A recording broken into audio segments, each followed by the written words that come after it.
नमस्कार मंडळी, मी आले कणकणीमध्ये पालखीसाठी ताईकडे आणि झाले माझी तयारी. पालखी येईल थोड्या वेळात. आहे आमचं आयुष. रांगोळी झाली काढून, आता पालखी यायची सर्वजण वाट बघतायत. तिथे हे अंतरलंय, चारी कोपरे मोडून ठेवलेत. पालखी आल्याशिवाय ते ओपन करायचे नसतात म्हणून तसं ठेवलंय. पालखी येईपर्यंत वेळ होता. पालखी जवळपास आली तसे लाडू आणि थम्सअप ओतून ठेवलंय.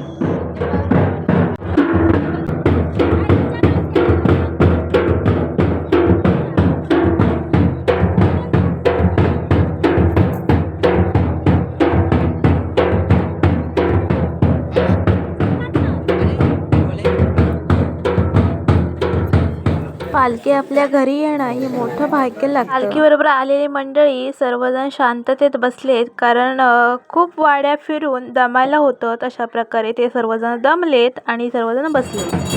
पालखीची इकडे पूजा चालली. दर वेळेला सर्वांची घाई असते, तशा प्रकारे इथेही काही चालू आहे. पूजा झाली आणि ताईने ओटी भरायला सुरुवात केली. आता पाठोपाठ सर्वजण ओटी भरतील. आम्हाला तर घाई होती, नमस्कार कधी करायला मिळतोय, तर सर्वजण लाईनीमध्येच उभे होते. पालखी घरी येणार असेल तर पूर्ण घर हे आनंद असतं. तशा प्रकारे इथे तुम्हाला दिसेलच. आणि आता सर्वांना इथे गार होण्यासाठी थम्सअप देत आहेत, कारण सर्वजण उन्हातूनच दमलेत. फिरून फिरून हे दमायला होतं आणि इकडे ओटी भरण्याचा अजून तरी कार्यक्रम चालूच आहे.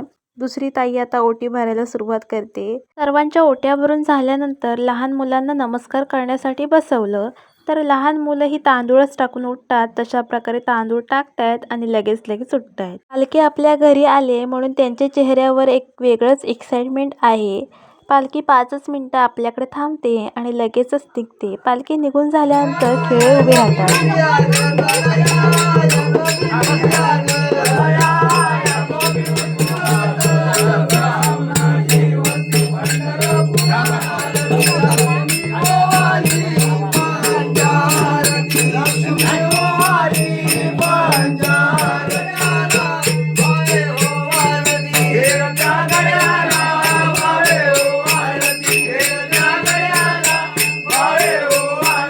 खूप गडबड झाली.